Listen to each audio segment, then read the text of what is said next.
రైతు సోదరులకు నమస్కారం అండి. చాలామంది రైతులు వీడియోలు చేయట్లేదు ఏందన్నా వీడియోలు చేయట్లేదు అనేసి చాలామంది రైతులు అడగడం జరుగుతుంది.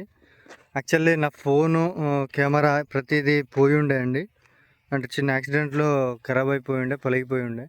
దానివల్ల నేను వీడియోలు చేయడం చాలా లేట్ అయిందండి. చాలామంది బొబ్బెరకి బాగా ముడతొస్తుంది, బాగా కింది ముడత, పై ముడత ఉందనేసి చాలామంది రైతులు నన్ను అడిగారండి. మేజర్గా కింది ముడతకి పై ముడతకి మేజర్గా ఫస్ట్ ఆఫ్ ఆల్ స్ప్రే చేసుకోవాల్సింది ఏంటిదంటే అండి, Dhanuka company decide Omite Dhanuka company వారిదే అండి. ఇది చాలా బాగా పనిచేస్తుంది అండి. పై ముడతకి కింది ముడతకి చాలా బాగా పనిచేస్తుంది. ఒమైటో లేకపోతే డిసైడ్ను అబాసిన్ కలిపినా కూడా కింది ముడతకి అబాసిన్ అనేది కింది ముడతకి చాలా బాగా పనిచేస్తుందండి. ఇంకొకటి ముఖ్యమైన విషయం ఏంటిదంటే అండి, రైతులు ఈ స్టేజ్లో ఉన్నప్పుడు అంటే 25, 30 నెల రోజుల స్టేజ్లో ఉన్నప్పుడు తప్పకుండా బెనివియా స్ప్రే చేయడం వల్ల చెట్టు బుట్టలాగా సైడ్ బ్రాంచెస్ ఎక్కువ పెరిగి బుట్టలాగా మంచి షేప్లో పెరగడం జరుగుతుందండి. తప్పకుండా బెనివియా స్ప్రే చేసుకోవాలండి. మీరు చూడొచ్చు, ఈ రైతు ఈ పొలంలో ఈ ముదిరి ఆకులు ముడుతున్నా కూడా ఇగుర్లు నీట్గా రావడం జరుగుతుంది. మీరు చూడొచ్చు, ఇగుర్లు నీట్గా రావడం జరుగుతుంది. డిసైడ్ ఒమైటో కలిపి spray చేసిండి Dhanuka company decide ఒమైటో.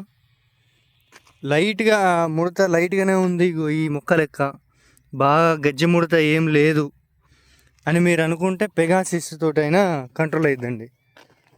Pegasus దోమను control చేసుకోవాలండి. చాలామంది లావు రకాలు, ఇది లావు రకం అండి రైతుది, ఇది తేజ, ఇది లావు రకం. లావు రకం ఎక్కువ డెవలప్ కాలేదండి. అంటే ఏజ్ ఒక్కసారి పెట్టిళ్ళు, కాకపోతే ఎక్కువ డెవలప్ కాలేదు. లావు రకాలకి దోమ ఎక్కువ అటాక్ అవుతుందండి. ఆకులు వెడల్పు ఉండడం వల్ల ఈ త్రిప్స్, మైట్స్ ప్రతిదీ కూడా ఎక్కువగా అటాక్ అవుతుంది. కొంచెం రైతులు దగ్గర స్ప్రే చేసుకోవాలండి. లావులు వేసిన రైతులు త్రిప్స్కైనా మైట్స్కైనా దోమకి కూడా న్యూట్రియన్స్ కూడా ఎక్కువ కుచ్చు మొక్కలు వచ్చే అవకాశం ఉంది లావుకి.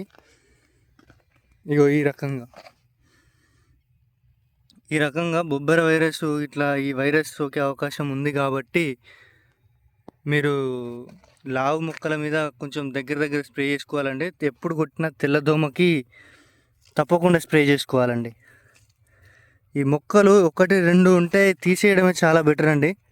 ఎందుకంటే ఒకవేళ తెల్లదోమకి మనం ఎప్పుడైతే మందు కొట్టడం మర్చిపోతామో, ఒకవేళ డిలే అవుతుందో, తెల్లదోమ దీని నుండి వైరస్ని మిగతా పక్క మొక్కలకు కూడా అంటించే అవకాశం ఉంది. కాబట్టి ఈ మొక్కతోటి మనకు పెద్ద ఒరిగేది ఏం లేదు, తీసేయడం చాలా బెటర్ అండి. ఈ ప్లేస్లో ఇంకా గాలి వెడల్పు ఉండడం వల్ల గాలి మంచిగా తాకి పక్క పొంటి చెట్లైనా కూడా మంచిగా కాసే అవకాశం ఉంది.